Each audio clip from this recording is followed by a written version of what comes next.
আমার স্বামী রাজমিস্ত্রির জোগাড়ে, আর আমার শাশুড়ি মা পরের বাড়ির রাঁধুনির কাজ করে সংসার চালায়।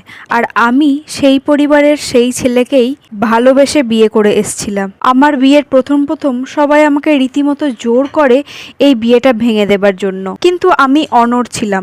কারণ আমি যাকে ভালোবেসেছিলাম তার শুধু সুখের ভাগিদার হওয়ার জন্য তাকে ভালোবাসিনি, তার সুখ দুঃখ দুটোকেই ভাগ নেবার জন্য তার সঙ্গে সংসার করতে এসেছি। আজ যদি মাঝপথে তাকে ছেড়ে চলে যাই তাহলে আমাদের ভালোবাসাটা ছিল কোথায়? অনেকেই বলেছিল টাকা পয়সা না থাকলে ওই ভালোবাসা দুদিন পর জানালা দিয়েই চলে যাবে, কিন্তু আজ আমরা লড়াই করে সফল হয়েছি।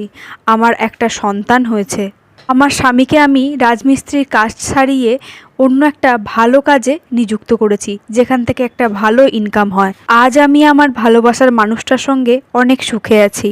গল্পটার সাথে আমার জীবনের কোনো মিল নেই, ভালো লাগলো